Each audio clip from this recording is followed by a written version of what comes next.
¿Ven lo que estoy compartiendo? Sí, doctora. Ya. Sí. Entonces, bueno, ya hemos hablado al inicio cuando vimos la parte de generalidades, ya vimos de aquellos minerales que formaban parte o denominados elementos biógenos que formaban parte de la estructura orgánica de nuestro organismo, que se podían encontrar en la biosfera terrestre, pero nosotros lo encontrábamos en nuestro organismo y los clasificábamos no de acuerdo a su importancia, sino los clasificábamos de acuerdo a la cantidad que se encuentra presente en nuestro organismo. ¿Se acuerdan, no? Los clasificábamos en compuestos, elementos primarios, secundarios, y a los que solo se encontraban vestigios, vuelvo a recalcar, no por su importancia, sino por la cantidad que se encuentra, los clasificamos en primarios, secundarios y los oligoelementos o elementos vestigiales, ¿no es? Que solamente se encuentran pequeña proporción. Ok, bueno, entonces, esos elementos biógenos lo que hacen es participar nuevamente, recalco, en la composición del organismo viviente. Y lo dividimos en estas tres categorías, que son elementos primarios, secundarios y los oligoelementos. El elemento primario, el que se encuentra en casi formando parte de la estructura de varios compuestos, es el oxígeno. Importante para nosotros es el carbono, porque en base a este es donde vamos a nosotros a tener la mayoría de los compuestos importantes para nuestro organismo, desde los que nos sirven como nutrientes, por ejemplo, los carbohidratos, los lípidos, las proteínas, las enzimas también, ¿ya? Etcétera, ¿no? El hidrógeno, importantísimo, ¿en qué compuesto? Inorgánico.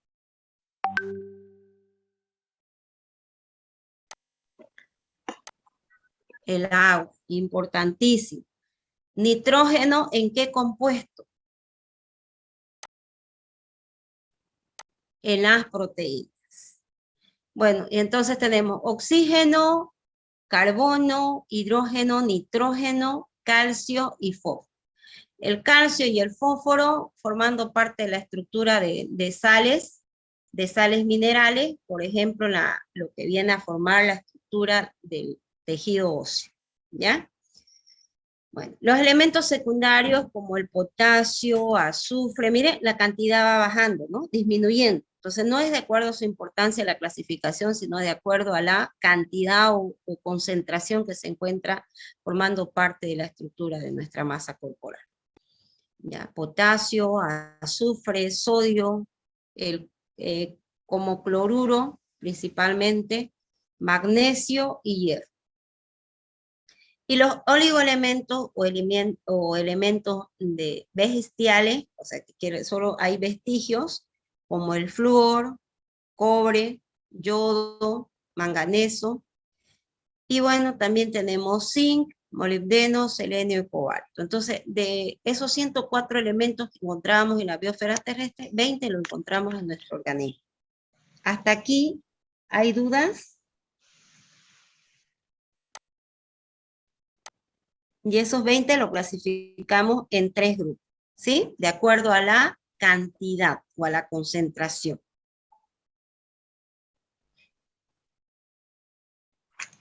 Entonces, estos componentes minerales son esenciales o indispensables para el normal desarrollo de los procesos biológicos. Un ejemplo, el zinc, si bien no se encuentra en grandes proporciones, es importante para nuestro organismo. Importante en el varón, por ejemplo, ¿qué hace el zinc? ¿Por qué será importante en el varón? Mencionó que al comienzo en las clases mencionó que era importante para la espermatogénesis. Eso, para la formación de los espermatozoides. ¿Ok? Muy bien. Para la cicatrización de la herida. Y hay enzimas que sí o sí necesitan de zinc para poder desarrollarse o para poder cumplir su función adecuadamente también, ¿ya? Entonces lo mismo sucede sucede. No porque las cantidades sean ínfimas, quiere decir que no son importantes. Por ejemplo, el yodo, ¿para qué será importante? Y es más, nuestra sal, nuestro cloruro de sodio, viene enriquecida con yodo. ¿Por qué? Así estamos picoteando de a poquito, así, algo que lo hubiéramos escuchado antes. Para la ¿Para formación de la hormona T3, T4. Eso. Forma parte de la estructura de nuestras hormonas tiroideas. ¿Ok? Muy bien.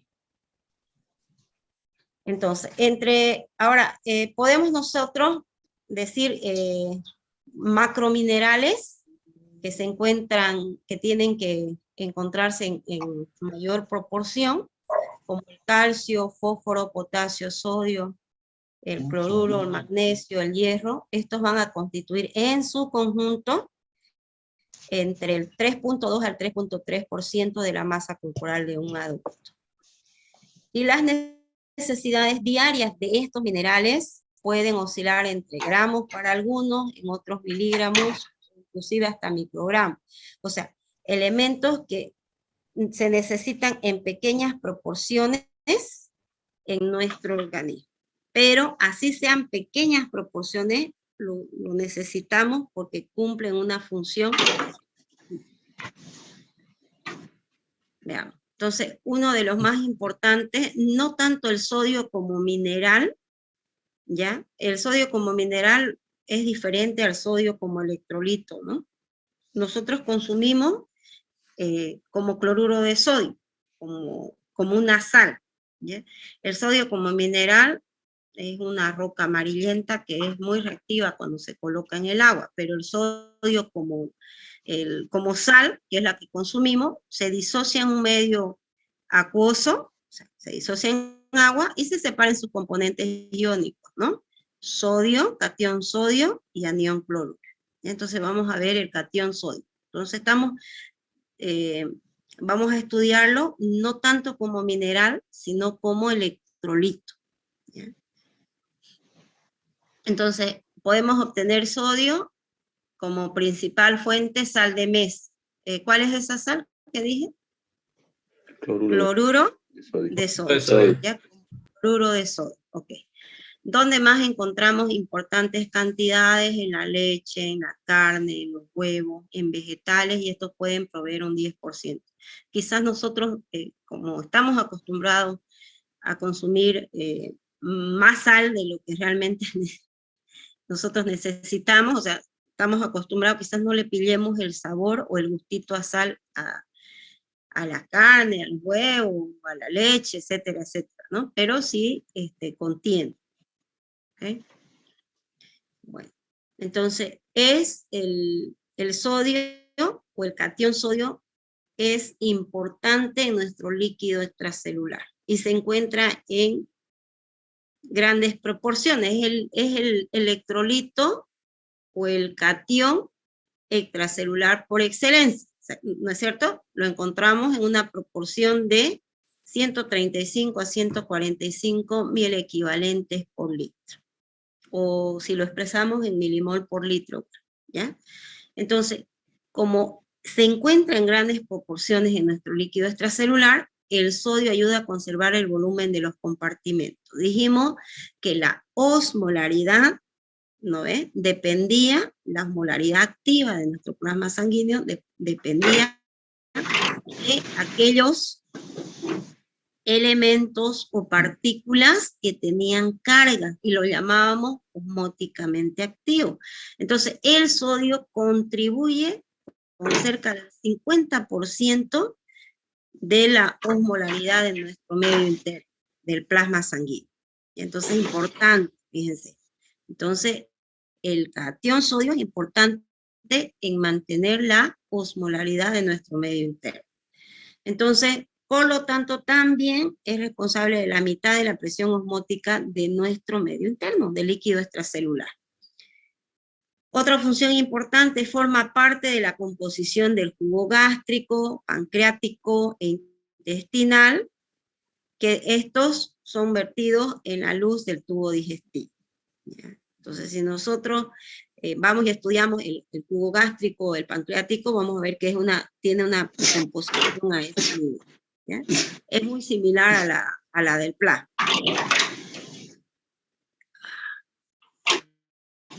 Bulla, Patricio.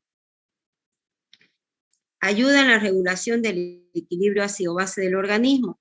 Que muchos hemos visto anteriormente, no sé si se acuerdan, ¿sí?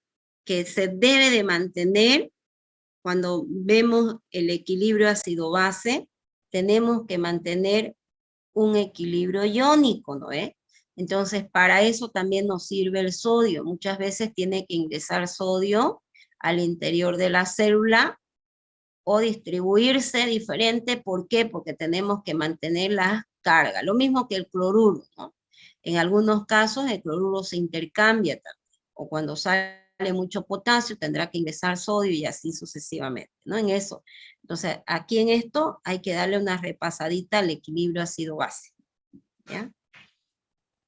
Y además, cuando se tiene que reabsorber bicarbonato, se tendrá que reabsorber sodio también para que sodio con el bicarbonato pues pase se reabsorba a nivel del intestino y pase a sangre como bicarbonato de sodio.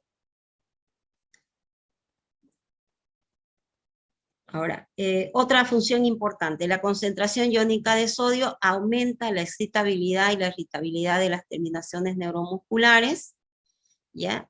Y esto se relaciona con la concentración iónica entre lo que tiene que ser sodio, potasio. Sodio y potasio tienden a aumentar la excitabilidad y calcio, magnesio e hidrogeniones tienden a disminuir. Bueno, además existe una cantidad importante de sodio en los huesos que forma parte de las sales que son absorbidas en los cristales óseos y constituye un reservorio de sodio que, si bien es difícil de movilizar, pero forma parte de las estructuras de nuestro tejido óseo. Ahora, ¿cómo es la distribución? Un adulto normal posee aproximadamente unos 60 milequivalentes litros de sodio por cada kilogramo de peso corporal. Entonces, si sacamos para una persona que pesa aproximadamente 60 kilos o 70 kilos, entonces va a haber, la proporción será entre 3.600 a 4.200 milequivalentes litros de sodio. Entonces, si esta cantidad lo expresamos en gramos, más o menos hay unos 100 gramos de catión sodio en nuestro organismo. De esos 100 gramos, el 75% se encuentra en los líquidos extracelulares. Entonces, ¿cómo qué lo encontramos? En el líquido extracelular, como ion, ¿no? Como ion, como catión. El 25% en el hueso y bueno, y el resto, estamos hablando de un 2 a un 3%, este es un aproximado, ¿no? Porque si sumamos así ya hasta el 100. Entonces, en el compartimento intracelular encontramos, dependiendo además qué célula, ¿no? Un aproximado de 10 equivalentes litros adentro de la célula, ¿no? Si bien es más importante extracelular, igual podemos encontrar cierta cantidad en el líquido intracelular. Entonces, la mayor parte del sodio lo encontramos como catión y es libremente intercambiable. Ahora, pregunta, ¿el sodio puede penetrar fácilmente en las membranas celulares o necesita de algo? Necesita las proteínas. Canales. Un canal, ¿eh? El canal que depende de la bomba de sodio, potasio, ATPase. Ok, porque se intercambia por potasio, ¿no? Ok. Entonces, la otra cuarta parte se denomina no intercambiable y entonces está incorporada en tejidos como los tejidos óseos. Entonces, esto ya no se puede movilizar. Aquí en grandote, porque ya les dije anteriormente, 135 a 145 mil equivalentes litros, cuando nosotros a través de un ionograma medimos en plasma, ¿no? Principalmente este dato en sangre arterial, ¿ya? En cambio, en el líquido intracelular, igual solamente de 4 a 10 mil equivalentes litros y depende la célula, ¿ok? Entonces este es nuestro dato que nos interesa. Grandote ahí, para que no se olvide. Bueno, entonces dijimos, ¿no? Ya, ingresa en los alimentos principalmente como sal de cocina, como cloruro de sodio. Y esta varía. ¿De qué depende? De cómo coma la persona, de cuánto, ¿no? De eso va a depender. Entonces, más o menos es de 5 gramos a 15 gramos por día, aproximadamente. Y los requerimientos solo van de 5 gramos de sal por día. O sea, esos serían los requerimientos, ¿no? Pero a veces, dependiendo, ¿no? Hay personas que consumen más sal y algunos hasta exageran, ¿no? Bueno, en general, si todos estamos bien, inclusive aunque se aumente más de, solamente se reduzca la ingesta en 5.000 equivalentes por día, o aumente hasta 750.000 equivalentes día, ¿no? Estamos hablando de más de 30 gramos, se puede regular, ¿no? Lo que le sirva se reabsorbe y lo que no, pues se elimina. ¿Ya? Pero cuando varía, cuando ya tiene un problema renal la persona, cuando hay problemas en cuanto a la presión arterial, entonces ahí puede variar. Mientras tanto, pues nuestro organismo lo regula. Bueno, como les decía, el exceso se elimina por la orina, ¿no? Entonces este es un aproximado de la ingestión de sodio, ¿no? Esto es la distribución corporal, que puede ir de 3.600 a 4.200 mil equivalentes litros, aquí me dan como un dato. Y de eso, el 25% se distribuye, bueno, es un sodio que no es intercambiable, porque va a formar parte de estructuras ya sólidas, como sales, y el resto, el 75%, es intercambiable, como sodio iónico. ¿Ya? Y en general, si todo está bien, hay pérdidas renales, que es la principal vía de eliminación, y bueno, también a través de la transpiración o de la sudoración se elimina cierta cantidad de sodio y otra pequeña cantidad en la materia fecal. Pero el principal regulador del sodio viene a ser nuestros riñones. No sé si tienen preguntas hasta acá.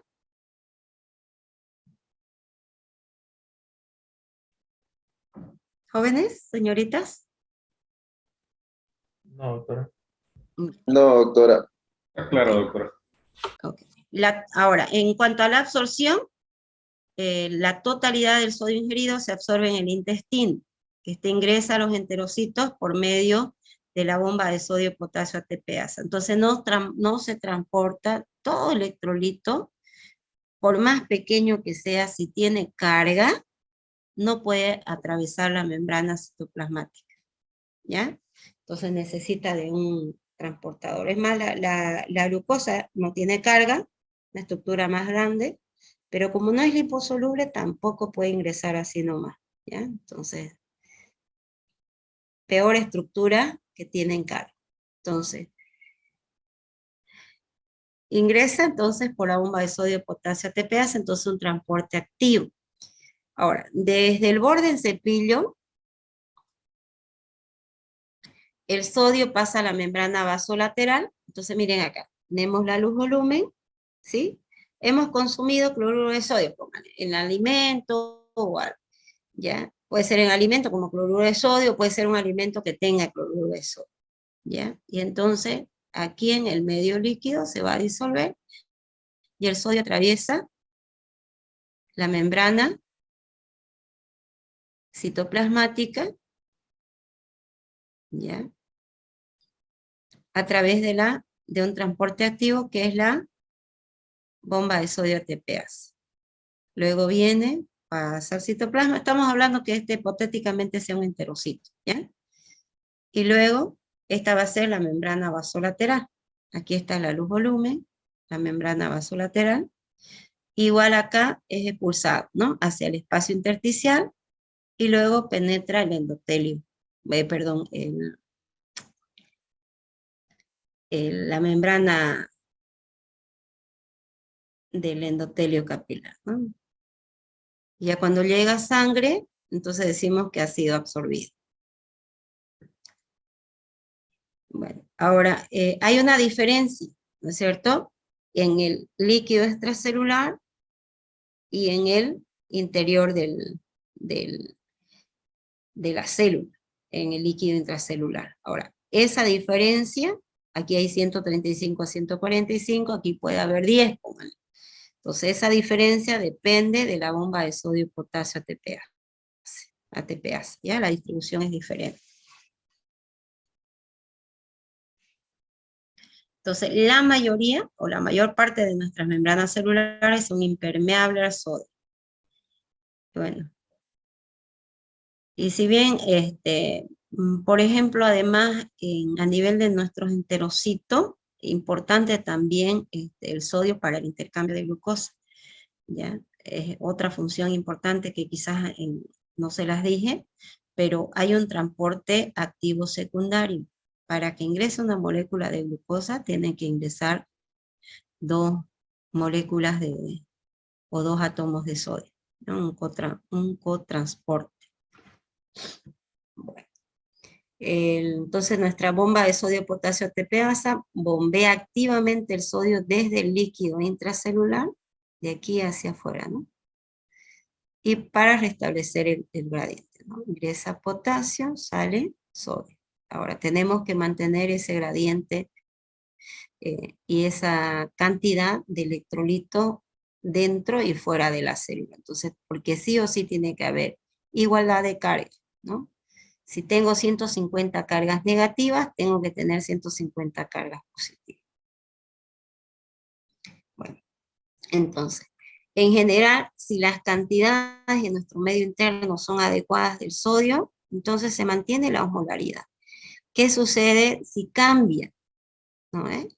¿Qué sucede si aumenta la cantidad de sodio fuera de la célula? Aquí, en esto. A esto quiero llegar. Porque normalmente si hay un equilibrio osmótico, no aumenta la presión osmótica, no sale agua ni entra agua adentro de la célula. Pero ¿qué pasa cuando se aumenta?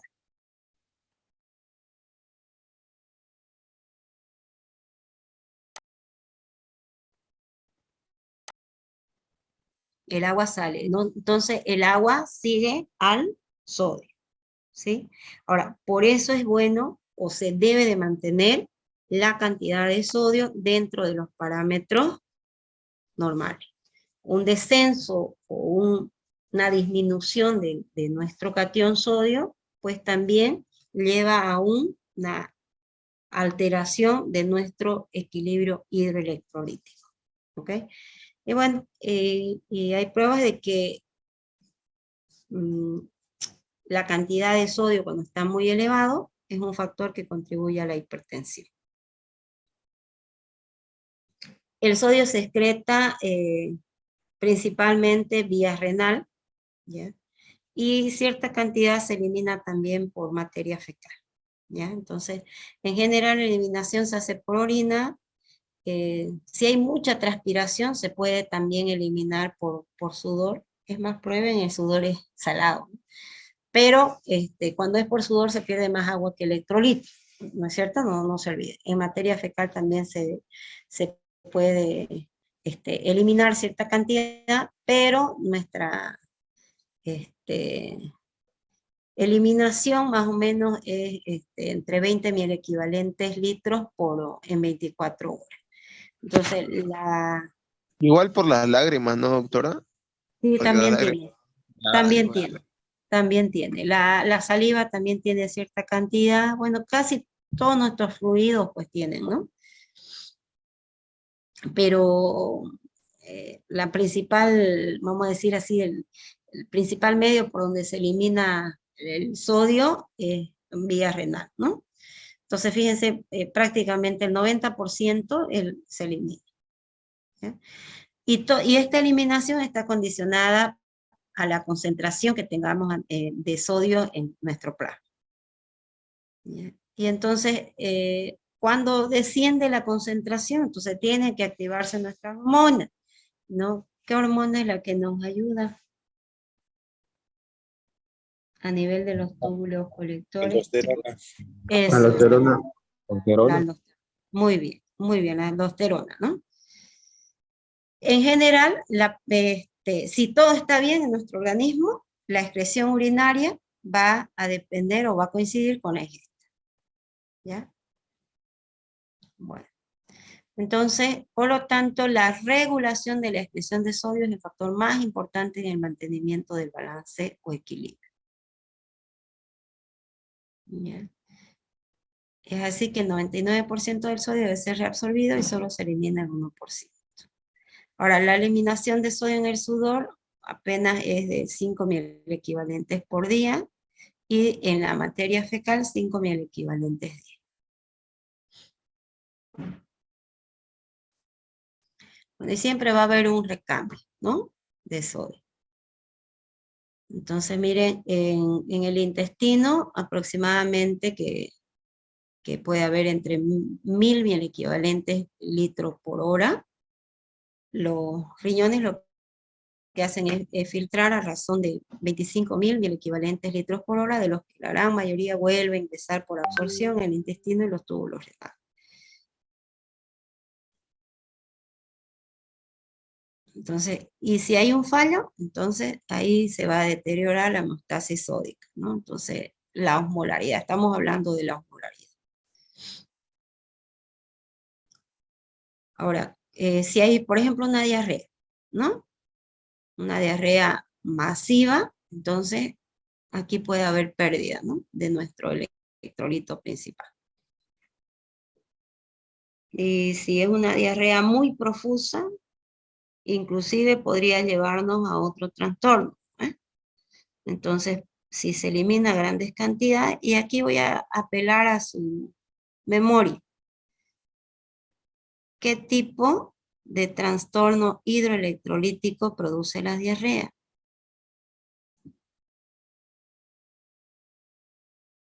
¿Mm? Osmótica. ¿Qué sería? La diarrea osmótica. Ajá, la diarrea. Ajá, ¿qué tipo de trastorno hidroelectrolítico? Hemos visto dos grandes grupos y los hemos clasificado cada grupo en 3, ¿se acuerdan? Deshidratación e hiperhidratación. Esos dos grupos, y los clasificamos en 3. A ver, ¿cuál es?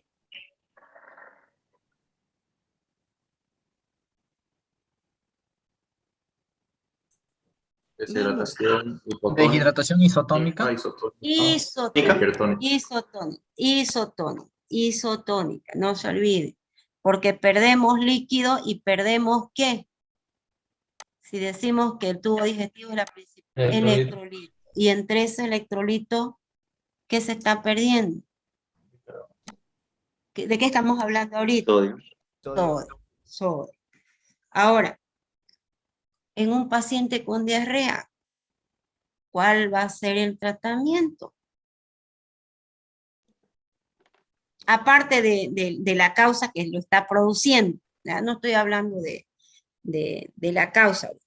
Si es una bacteria, pues un antibiótico. Si es viral, no hay tratamiento. Eso. Hidratación con sales de hidratación oral o Sale de rehidratación. Ajá, o si lo requiere y o sea, la diarrea es más aguda, entonces, y la hidratación la vamos a hacer vía parenteral, con sueros, como dijeron. Muy bien, ya con solución fisiológica, cloruro de sodio al 0,9%. Cuidado que por ahí le ponga 10% o 2% y ustedes se confunden, ¿no? 0,9%. Muy bien. Ahora, la excreción urinaria de sodio está regulada por dos hormonas, la aldosterona y el péptido natriurético atrial, o también denominado auricular. Bueno, la aldosterona lo que hace es reducir la excreción urinaria de sodio mediante el aumento de la reabsorción, a nivel de los túbulos renales. Entonces, a expensa de iones potasios e hidrogenio. La aldosterona lo que hace es inducir también la conservación de sodio por parte de las glándulas sudoríparas y las células mucosas del colon. Eso es cuando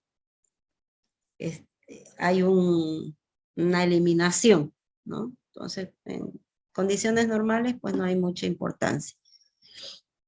Entonces, el principal estímulo para la secreción, ¿dónde se...? Bueno, acá ya dicen, ¿no? No dice. ¿Dónde se produce la aldosterona? Dígamela la glándula. Glándula suprarrenal. Eso, las glándulas suprarrenales.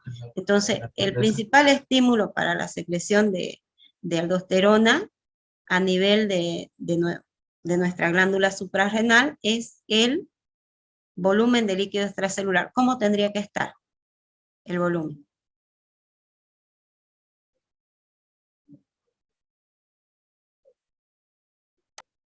¿Mm? Ajá. ¿Y qué se llama esa condición?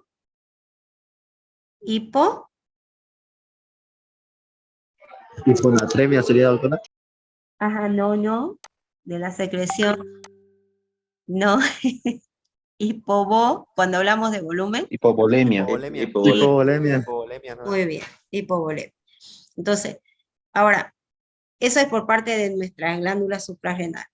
En nuestra nefrona, en el aparato yuxtaglomerular, tenemos unas células especializadas capaces de detectar la disminución de la presión arterial. Una hipovolemia también puede haber una disminución de la presión arterial. Entonces, aquí vamos a hablar de que, no solo de la aldosterona, sino también de qué. Hay un sistema. Angiotensina. El sistema renina-angiotensina-aldosterona. Angiotensina-aldosterona. Muy bien. ¿Ya? Y entonces se secreta renina. Y esta renina inicia una secuencia de reacciones que conduce finalmente a la secreción de aldosterona. Entonces, esta aldosterona, cuando hay una disminución de la presión arterial, disminución de la volemia, lo que hace es que se active nuestras glándulas suprarrenales para que se aumente la secreción de aldosterona. Y esta aldosterona actúa a nivel de los túbulos renales, principalmente en los túbulos colectores, para que se reabsorba el sodio. Entonces, ¿no? es nuestro sistema renina-angiotensina-aldosterona. ¿Ok? ¿Qué órganos están aquí involucrados? El A riñón. ver. Los riñones, el pulmón, el hígado. Riñones, pulmones, Y el hígado. hígado. Y glándula Y suprarrenal. nuestra glándula suprarrenal. Muy bien. Ok. Y la reabsorción de sodio se lleva a cabo, dijimos, principalmente a nivel de los túbulos Renal. renales. Hay algo de reabsorción a nivel de los túbulos contorneados proximales, pero ya por la aldosterona es a nivel de los túbulos colectores, ¿no? Bueno. Ahora, el péptido natriurético auricular o atrial es una hormona polipeptídica. Cuando decimos polipeptídica, son polipéptidos, menores a 50 aminoácidos. ¿Ya? No es una proteína, sino son estructuras que pueden formar una proteína. Son estructuras más pequeñas.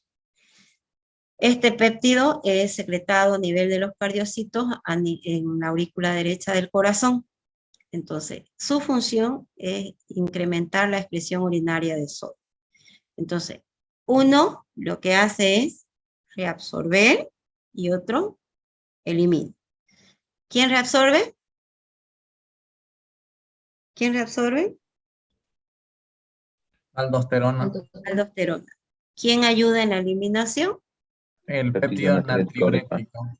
Ya, entonces puedo yo poner preguntas, no sé, o de desarrollo o puedo poner preguntas de selección múltiple y entonces no se olvide. Es más, y algunos están hasta con amarillo, ¿ya? Para que no se olvide. Bueno. Entonces, bien con exactitud cómo desempeña o cómo lo realiza, no se conoce todavía, pero se ha visto que desempeña el péptido natriurético auricular en la regulación del líquido extracelular y del equilibrio del sodio. No hay una enfermedad que se haya descrito cuando hay una alteración del péptido natriurético auricular, pero sí cuando está disminuida puede el paciente tener una alteración en la presión arterial. Ya. Bueno, entonces, en cuanto a la regulación del volumen por parte del péptido natriurético en el balance del sodio, que para que el agua no escape del compartimento extracelular, es preciso que sea retenida allí mediante la acción osmótica de los iones. O sea, para que no salga, entonces tiene que haber, en otras palabras, un balance entre los electrolitos, mantenerse los electrolitos, que son los que actúan sobre nuestra membrana celular y van a tener una determinada presión osmótica, entonces deben de mantenerse dentro del parámetro.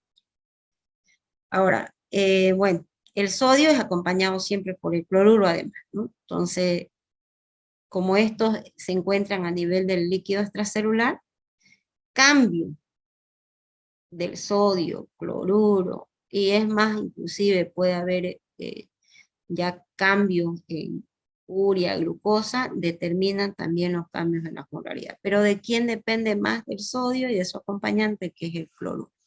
¿Ya? A eso se refiere con esto. Entonces sí o sí es importante para mantener el volumen, debemos de mantener la composición iónica en ambos lados de nuestro líquido, ¿no? Pero principalmente a nivel del líquido extracelular.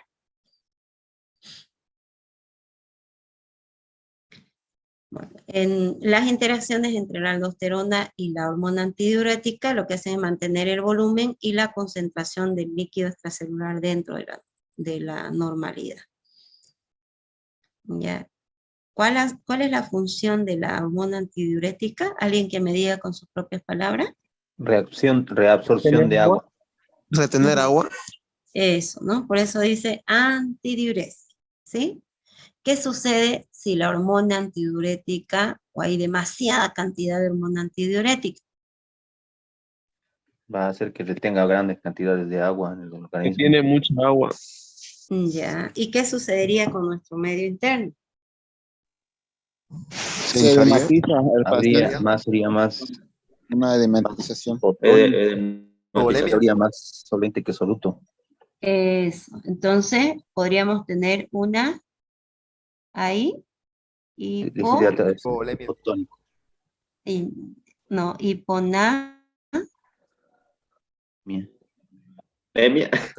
École. Parece que mejor tomarles el examen oral, ¿no? Con cuchara, sacarles ustedes. Ya. Bueno, a ver. Entonces, fíjense, ¿no? Si consideramos el caso de un paciente que ha sufrido vómitos y diarrea como consecuencia de una infección gastrointestinal, en ausencia de ingesta, el paciente presentará síntomas de depresión de líquido. Se habrá producido graves pérdidas de agua y de sodio, y entonces el bajo volumen de líquido extracelular, estamos perdiendo agua, estamos perdiendo, si es diarrea, de seguro que vamos a perder ¿no? Agua y electrolitos. Entonces, baja la volemia, ¿no es? Entonces, esta disminución de la volemia o disminución del líquido extracelular induce la secreción de aldosterona. Entonces, cuando el paciente comience a tomar líquidos por vía oral, su organismo retendrá toda la sal que ingiera. Y esto incrementa la osmolaridad del líquido extracelular y la respuesta de la hormona antidiurética hará que también se retenga agua. Entonces la aldosterona y la hormona antidiurética seguirán interactuando hasta que el volumen y la composición del líquido vuelvan a la normalidad. Ahora, cuando ingeramos líquidos, ¿qué no debemos de ingerir? ¿Qué sí deberíamos ingerir? ¿Qué no deberíamos ingerir? Tiene que ingerir agua. Pero mejor si ingerimos ¿qué? No solo agua. Con electrolito. Sí, una sal de hidratación, una sal de hidratación, ¿no? Mejor. O un suero de hidratación. Bueno, como nota clínica, el laboratorio de bioquímica clínica no lleva a cabo determinaciones del volumen de los compartimentos de los líquidos corporales. O sea, nosotros no podemos medir cuánto de volumen total va a haber dentro de la célula, por ejemplo. Lo que sí nosotros deberíamos saber cómo está en volumen a través de la historia clínica y del examen físico. ¿Qué miramos? ¿Cuál será nuestra historia clínica? A ver, ¿cuál será nuestro examen físico? Albi. Ya lo hemos visto esto. Y la misma diapositiva. Cuando vimos... ¿Hacer el signo de Godet? Puede ser para ver si es que no hay una Godet positivo en el caso de que haya edematización. ¿No ven? Otra. Mucosa seca, ojos hundidos. Eso, para ver si no hay una, en un caso si no hay una hiperhidratación, en el otro caso, en el otro extremo, una deshidratación, ¿no? Entonces, medir la presión arterial o el pulso, ¿qué más? Fijarse en la diuresis. Eso, ¿qué más? Lo que dijo su compañero, ¿no? Observar cómo están los ojos, cómo están las mucosas, cómo está el estado general del paciente. Muy bien. ¿Se acuerdan? Qué bueno. Aquí como un resumen de lo que ya hemos hablado, ¿ya? El sodio se excreta principalmente por orina o a través del intestino. Esta es nuestra principal vía de excreción, ¿no? Entonces, ¿cuándo se puede eliminar grandes cantidades de sodio? Cuando existen vómitos prolongados, diarrea o fístulas intestinales. Bueno. La hormona antidiurética regula la excreción renal de agua y en consecuencia provoca cambios en la osmolaridad en los compartimentos de líquidos corporales. Esto cuando al menos la hormona está elevadísima, ¿no? La aldosterona regula la excreción de sodio y controla el contenido de sodio en el líquido extracelular. Las modificaciones del contenido de sodio en el líquido extracelular inducen a cambios del volumen de este compartimento y debido a la acción conjunta de la hormona antidiurética y de la aldosterona. Ya. Ahora, en condiciones normales, si la natremia, o sea, quiere decir la cantidad de sodio en sangre, cuando esta es baja, la absorción de sodio en el túbulo es de manera virtualmente completa y este ion no sale en la orina. Y entonces, para mantener la cantidad de sodio en sangre, entonces no se elimina. Ahora, en el proceso de aclimatación al calor, la pérdida de agua en el sudor al principio se acompaña de grandes pérdidas de cloruro de sodio, pero a la larga el organismo secreta un sudor bajo en cloruro de sodio. Entonces, este efecto mediado por las hormonas mineralocorticoides permite la conservación de la sal. En general, a través de la sudoración o la transpiración, se elimina más agua que electrolito, ¿ya? Entonces podría ser, si es muy profusa la sudoración, una deshidratación ¿de qué tipo? Hipotónico. No. ¿Hipertónico? ¿Sí? Hipertónico. No. Sí, porque se elimina más agua, ¿no es? Muy bien. Bueno, entonces como las sales de sodio definen la osmolaridad efectiva de los líquidos, cualquier variación en los valores séricos de sodio produce cambios en el movimiento de agua de las células a los tejidos extracelulares o viceversa. A ver, de nuevo, expliquemos. ¿Ya? Entonces, si yo tengo en nuestro medio interno líquido extracelular 140, el equivalente es litro de sodio, ¿hay movimiento de agua, sí o no? 140, sí. 140. Sí. No, estamos dentro del parámetro. ¿No? Dentro del parámetro. Bajamos y disminuyó a 125, el equivalente es litro. ¿Hay desplazamiento de agua, sí o no? Sí, ¿Y hacia dónde? ¿Hacia dónde? Hacia el Aquí hay 125. Extracelular. Intra. Ingresa agua del espacio extracelular al intracelular. Celular. Si esto cambia y se aumenta demasiado, no se olviden, el agua sigue el sodio como nuestra sombra no sigue. ¿Ya? Miren, de cualquier forma que se digan las palabras, ustedes interpreten eso. Quien mantiene la osmolaridad, el principal electrolito que mantiene la osmolaridad es el sodio. Y dependiendo la cantidad de sodio, va a haber movimiento de agua. ¿Ok? Si aquí está muy elevado, sale agua de la célula para venirse al medio interno o al líquido extracelular. Si está muy bajo, al revés, ¿no? Este va a estar con mayor cantidad en relación al líquido que lo está bañando, el intracelular. Entonces el agua se desplaza. ¿Está bien? ¿Quedó claro?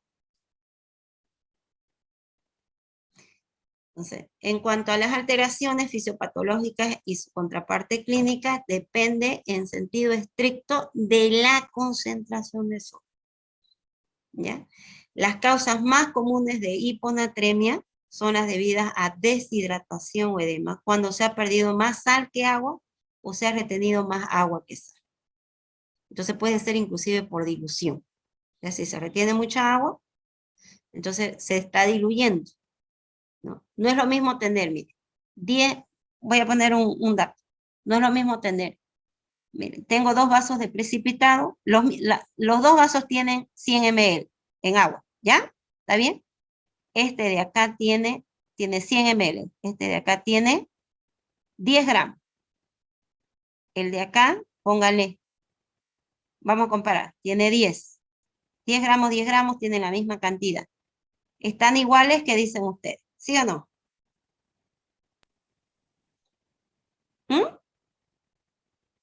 No. No, pues, mire, 100 ml tengo en 2 tubos, en dos vasitos, tiene igual. Ya. ¿Qué sucede si el de acá tiene una fuga el vasito y se pierde agua? Agua no, ya que se pierda solo agua, que sale chiquitito y no puede pasar el sodio y sale agua, se pierde, se deshidrata, pierde más agua. Y queda en 50 ml, pero tiene la misma cantidad. ¿Sí? Ya. Entonces el de acá se va a concentrar, ¿no es cierto? Que tiene menos cantidad de agua. Y al otro vaso tiene la misma cantidad de sodio, no cambió, sigue los 10 gramos, pero empieza a ingresar más agua y llega a 200. Hay cambio, ¿no ves? ¿Sí o no? Sí. A pesar que la cantidad es la misma. Igual hay 10 gramos y 10 gramos, pero el solvente está diferente. Entonces, ¿la concentración será igual o diferente?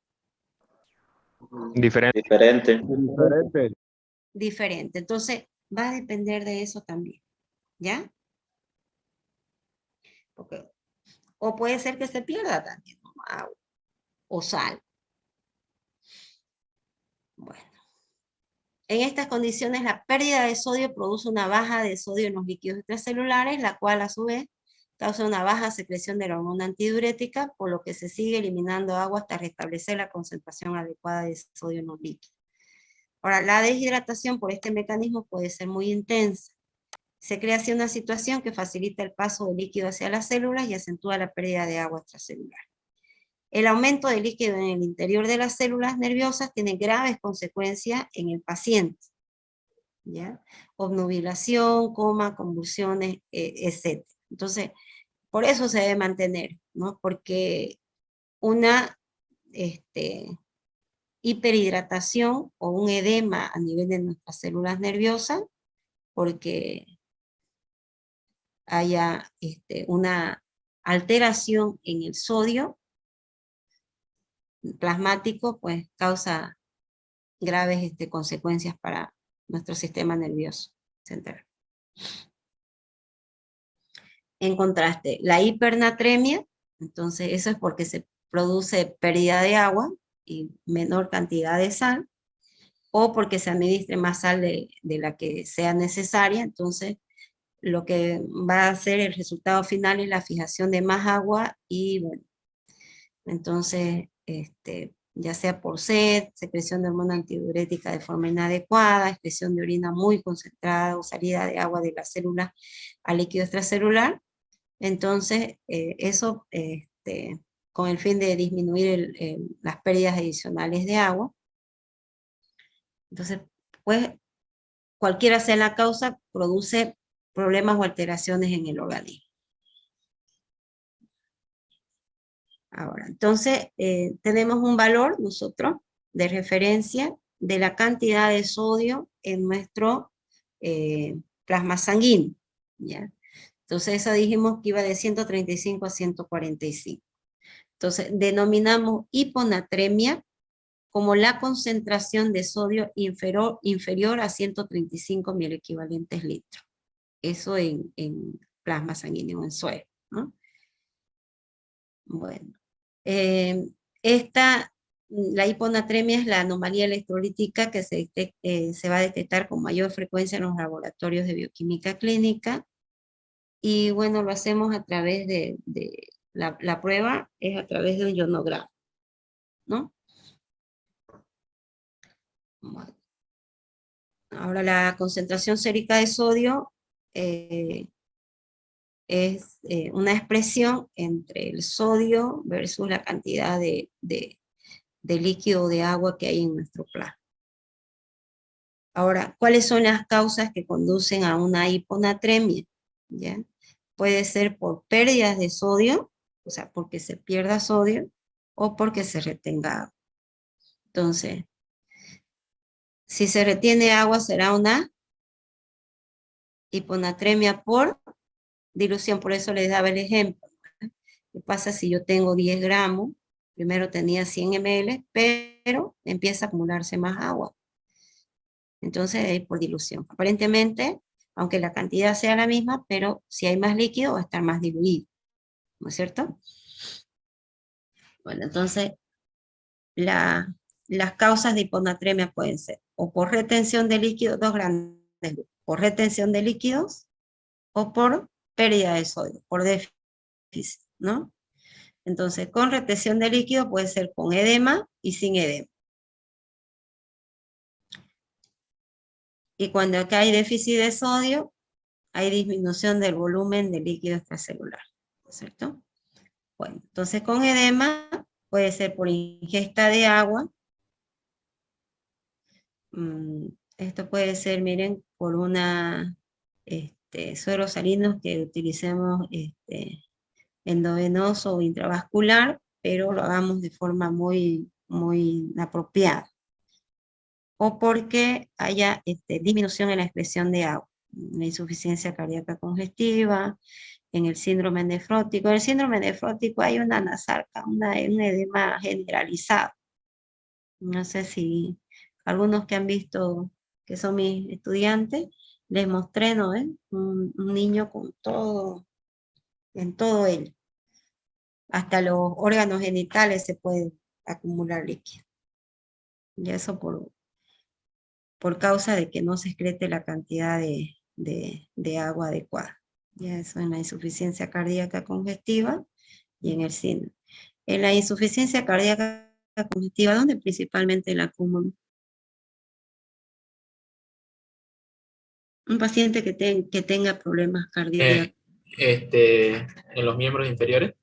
Es exactamente en los miembros inferiores. Y cuando hay síndrome nefrótico, además hay pérdida de proteína, ¿ya? Esa es una característica, se pierde grandes cantidades de proteínas por orina. Y por eso también puede haber esta alteración, ¿ya? Bueno, entonces todo esto me puede conducir a una hiponatremia por retención de líquido, con edema. Bueno, sin edema, cuando hay un aumento en la ingesta de agua, por ejemplo, en un bebedor compulsivo de agua.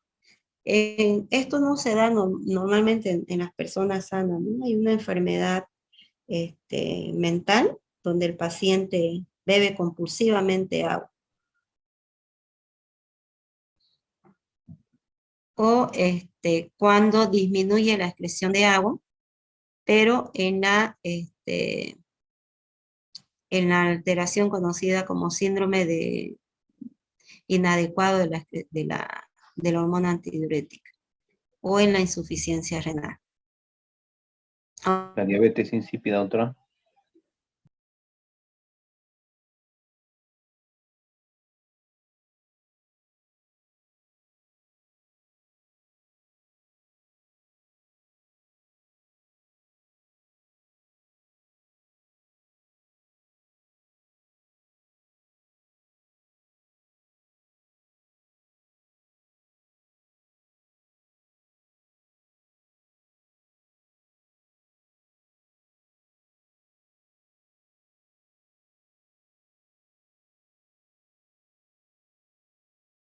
Doctora, se le-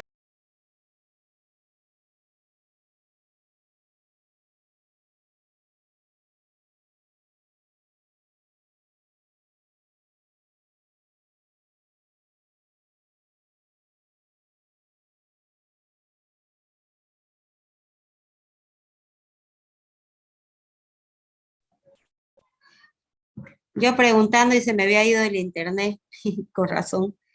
A ver.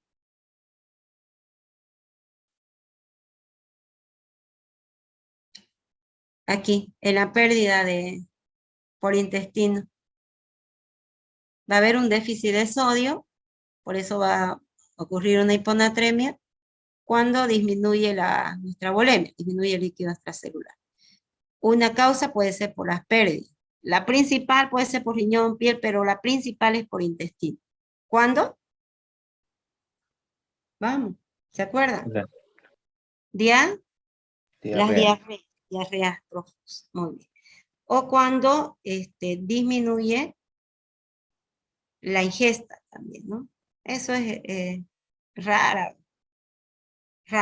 que sea por depresión de sodio. ¿Okay? ¿Qué les parece la diapositiva? Clarita, ¿no? No se ve, doctora, su No diapositiva. se ve nada, doctora. No está compartiendo pantalla, doctora. A ver. Y yo clarita. A ver, un ratito. ¿No estaba compartiendo desde hace rato? ¿Ahora sí? Ah, ese sí lo veía, doctora. Sí, no, ¿eh? Entonces, dos grandes grupos por retención de líquidos o por déficit de sodio. ¿Ya? Y ahí lo clasifican con edema y sin edema, la hiponatremia. ¿Y cuáles son sus causas? Cada uno. Entonces, más clarito no puede estar. ¿Ya?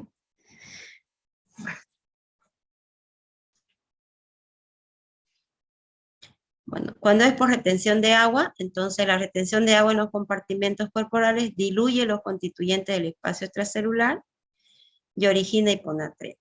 Entonces teníamos un vaso otra vez, ¿no? Para hacer el ejemplo. Teníamos un vasito que tenía 100 ml y 10 gramos de sodio, ¿no? De cloruro de sodio.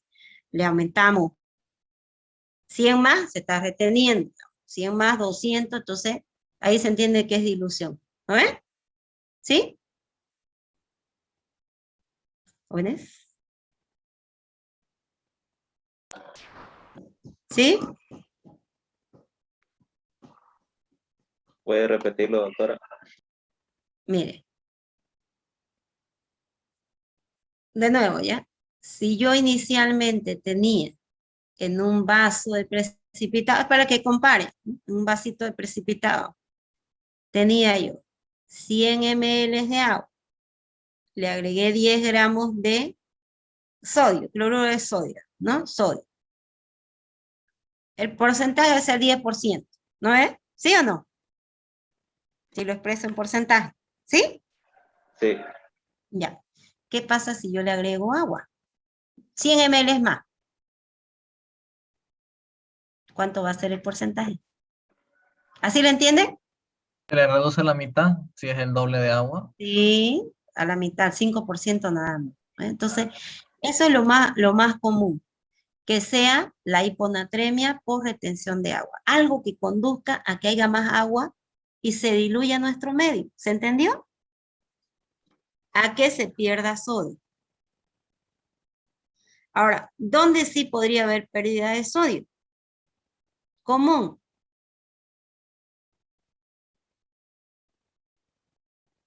¿Mm? Sudor. No, más que el sudor. El sudor se puede eliminar al principio, pero después se elimina más agua que electrolito. Otra vez, y No común vi- en los niños. ¿Mm? Y común en los niños, que meten todo la Diarrea. Diarrea. diarrea, Diarrea. Diarrea. Muy bien. ¿No se van a olvidar? Y eso me conduce a una deshidratación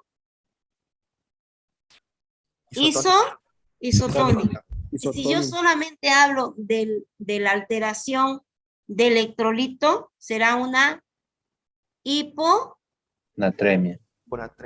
ahora, hiponatremia. ¿Ok? ¿Ven? Ok. Ya. Ahora, cuando ni la historia clínica ni el examen físico indica que existe una pérdida de líquidos, casi seguro que la hiponatremia se debe a una retención de agua. ¿Ya? En la que yo cité de la diarrea, ¿a qué hiponatremia me refería? ¿Por dilución o por pérdida de sodio? Por pérdida de sodio. Pérdida de sodio. Pérdida. Pérdida de sodio. Muy bien. Muy bien. Bueno. Ahora, retención con edema, y hemos visto sin edema, ¿no? Entonces, con edema aumenta en la ingesta de agua, por ejemplo, una administración intravascular elevada de solución fisiológica, disminución de la expresión de agua, por ejemplo, la insuficiencia cardíaca congestiva, síndrome nefrótico, ya lo hemos visto acá. ¿Ya? Sin edema, con aumento en la ingesta de agua, en el bebedor compulsivo, o en disminución de la excreción de agua en síndrome inadecuado de la hormona antidiurética o insuficiencia renal. Y miren, cuando hay una hiponatremia con retención de agua, puede haber lo que dijo su compañero, ¿qué se llama este? Signo de Godet positivo, ¿no es cierto? Hay edema. Pero a su vez hay hiponatremia, es por dilución, ¿no es cierto? ¿Se entendió? Este es el Godet. Usted con el dedo, usted hunde la piel y esa se queda acá hundida. Si no tenemos edema, ahora, ¿dónde prácticamente debemos nosotros hacer? Principalmente en las extremidades. Si es anasarca, que sería en todo, en cualquier lugar, pero generalmente se hace a nivel del dorso del pie, en los tobillos también, ¿ya?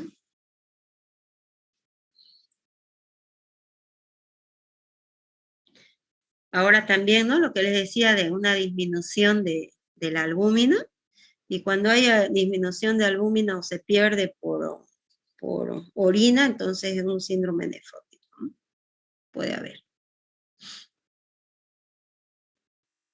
Entonces todo puede conducir a una hiponatremia. Ahora, por retención de agua o de líquido, entonces puede ser con edema y sin edema. ¿Ya? Esto ya lo hemos visto. Otra vez estamos. Y me voy a pasar, como ya estaba, entonces me paso a la siguiente, no nos va a dar para...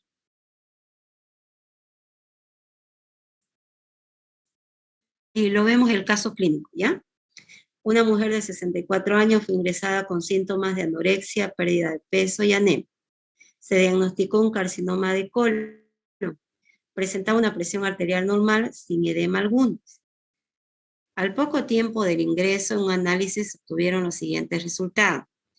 Sodio 123 mil equivalentes litro, cloruro 86 mil equivalentes litro, bicarbonato 22, potasio 3.9, urea 30 y creatinina 1 miligramo. Ahora, la osmolaridad nos dio como resultado 247 milimol por litro y la osmolaridad urinaria de 178. Ustedes me dicen.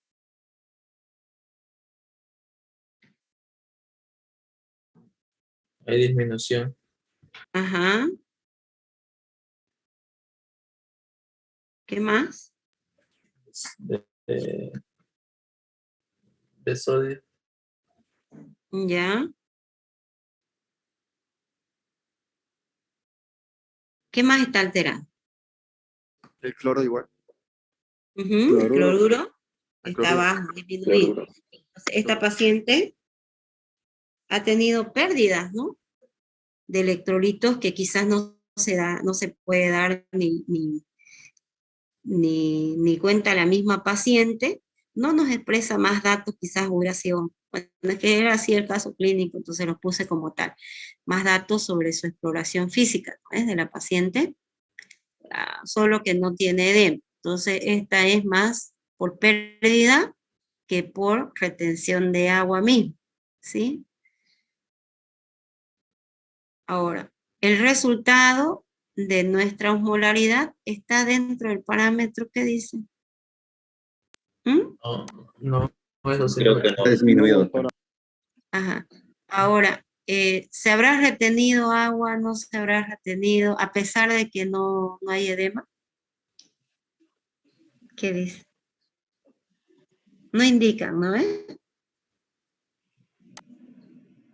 Pero, ¿qué dato nos podría indicar?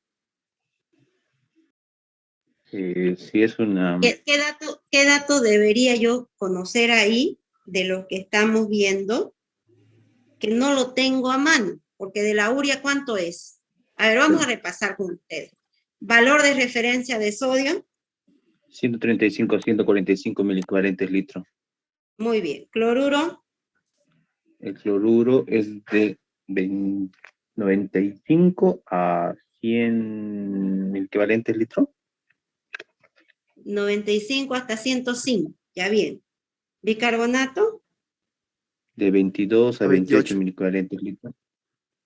Ya, muy bien. Potasio. 4.5 A 5.5. 5. Muy bien. Urea. 30 miligramos de litro.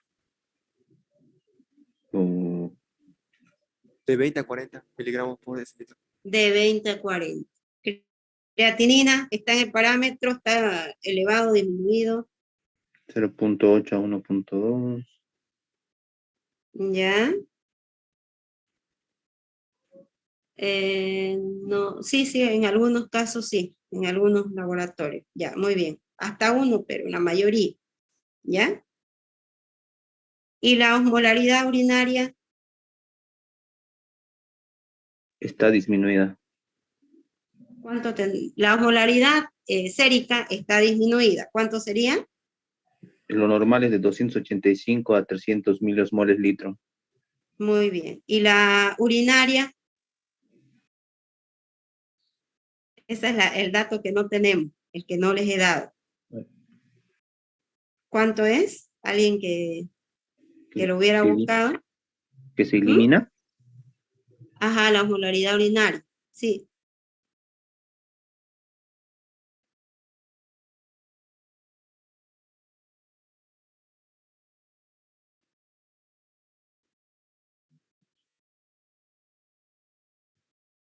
No me acuerdo ese dato. Ya. Vamos, a ver, vamos a hacer la explicación. Ahora, dice, ¿no? ¿Cómo se puede explicar la hiponatremia de esta paciente? Entonces, la urea y el electrolitos son típicos de una hiponatremia con retención de agua, por dilución. La urea probablemente, al dato, está dentro del parámetro, ¿no? Lo que sí está disminuido son cloruro y sodio, ¿ya? Entonces, la depresión de sodio se puede descartar dada la normalidad de la presión arterial y las concentraciones de urea y creatinina. O sea, ambas, miren, urea y creatinina están dentro del parámetro. ¿No ves? ¿Sí? Bicarbonato está con el rango menor, pero está dentro del parámetro, y lo mismo el potasio. Ahora, no hay edema, la posibilidad de un aumento en la cantidad corporal total de sodio, Y estos resultados son característicos del denominado síndrome de secreción inadecuada de hormona antidiurética. Ya, entonces, la producción ectópica de esta hormona, aunque sea es rara, puede ser en este paciente que tiene un carcinoma. Entonces, la osmolaridad urinaria indica que la dilución de la orina no es máxima, es decir, que también existe una anomalía en el mecanismo de excreción del agua, y entonces este hallazgo es compatible con el síndrome de inadecuado de secreción de hormona antidiurética. Ahora, otro dato podría ser que hay una depresión de sodio, ya que la hipovolemia se produce como consecuencia de las pérdidas de sodio y agua, y esto es un estímulo no osmótico en la secreción de esta hormona. Entonces se está secretando demasiada cantidad de la hormona antidiurética. Bueno, entonces en cualquier caso una orina diluida al máximo es clínicamente evidente y va asociada a flujos de orina superiores a 500 ml por hora.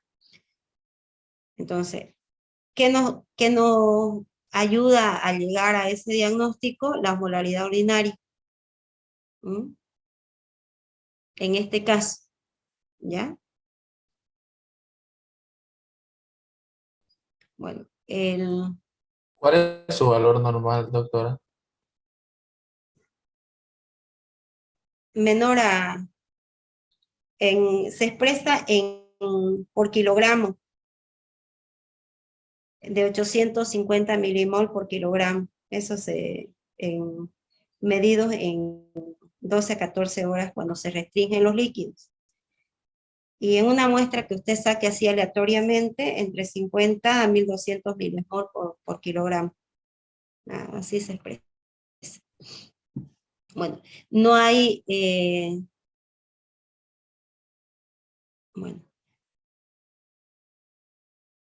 Acá ya vimos esto. Bueno, esto ya lo hemos visto. Entonces, el sodio es principal cantidad extracelular y desempeña un papel esencial en el mantenimiento del volumen y de la presión sanguínea al regular osmóticamente los flujos pasivos del agua. Por ello, cuando se producen pérdidas significativas de sodio, este arrastra consigo agua, dando lugar a los signos clínicos típicos de la disminución del volumen del compartimento. Entonces, la pérdida primaria de sodio se debe tomar en consideración siempre, aunque solo sea para descartar. Entonces, miren, con este dato, acá, con estos datos, sin la parte clínica así tan contundente, pues no es fácil llegar al diagnóstico, ¿no? Aquí porque estamos con el caso clínico, pero un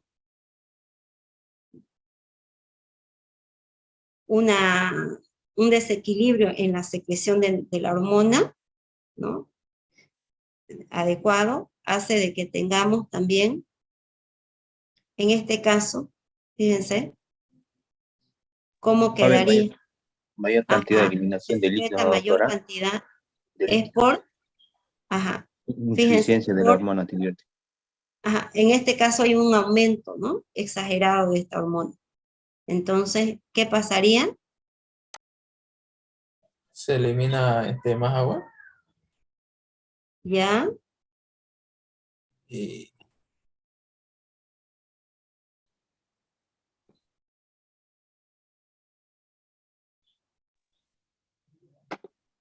A ver, sigamos, ¿no? Sigamos analizando.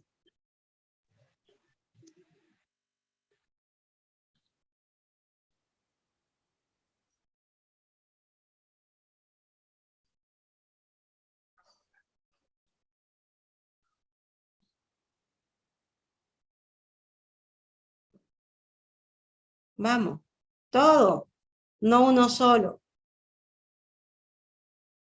Doctora, nos podemos retirar algunas que tenemos clase.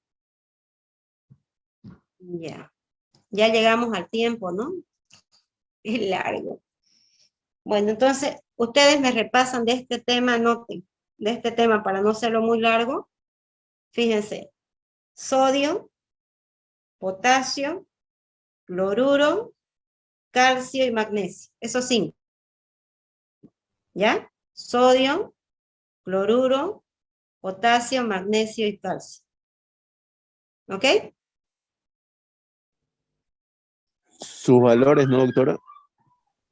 No, del tema, de este tema,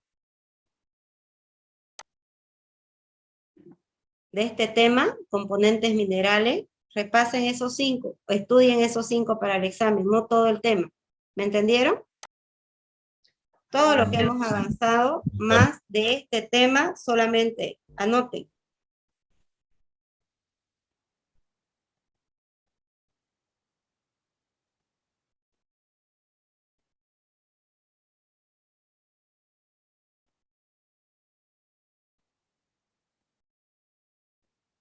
¿Ya? Sodio, cloruro, ¿y qué más dijo, doctora? Sodio, cloruro, potasio, calcio y magnesio. ¿Anotaron? Sí, doctora, gracias.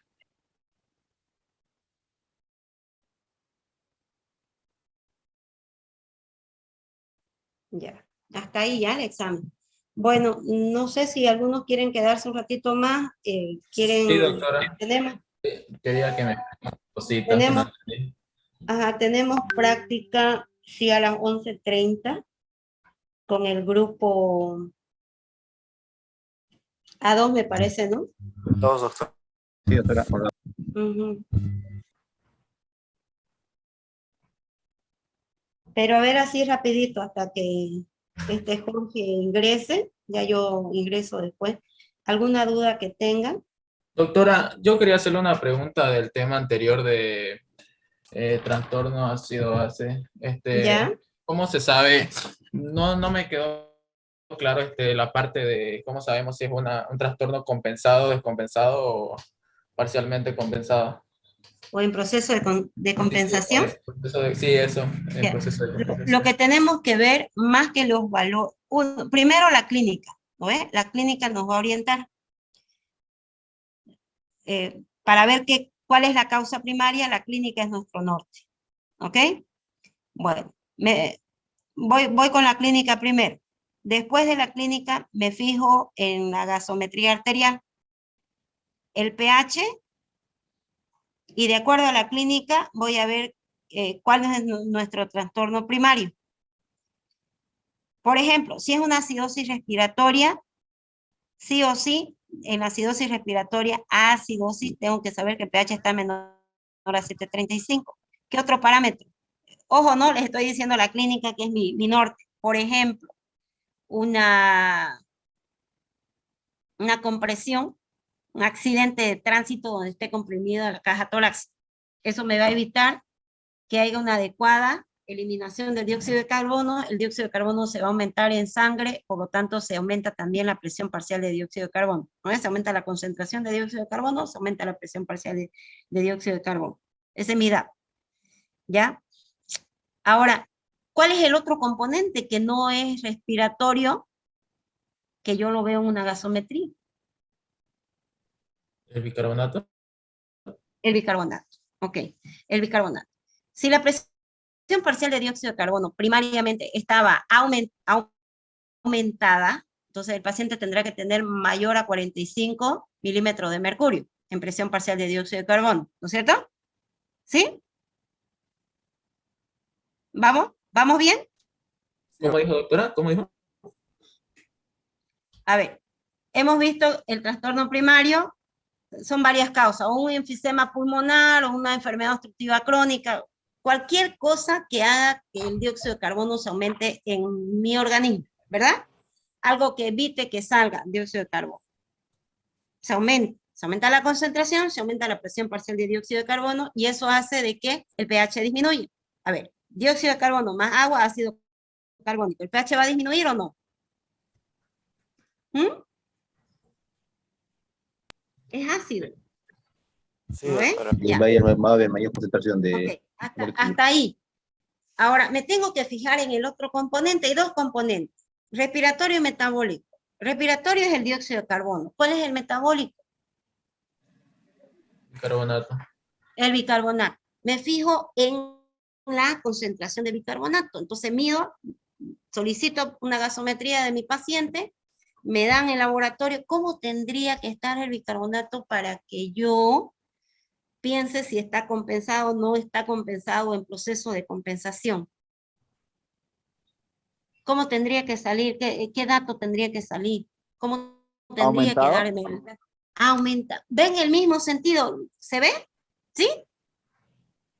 No, Póngale dióxido de carbono inicialmente tenía 50 y el bicarbonato inicialmente en la primera gasometría me da del bicarbonato 25. El pH 7.3, póngale. Ahí, con esos datos, más la clínica, ¿qué puedo decir? ¿Qué dice usted? Anótese por ahí los datos que le estoy dando. sí, sí. Es un trastorno primario, compensado, no compensado en proceso de compensación. ¿Proceso de compensación? No, ¿por qué no? Porque ¿Cómo está el está, bicarbonato? está en un rango normal. Está en el rango normal, no ha compensado nada. ¿Me entienden, no ve? Otra gasometría a las horas, le saco, o qué sé yo, 12 horas más, una nueva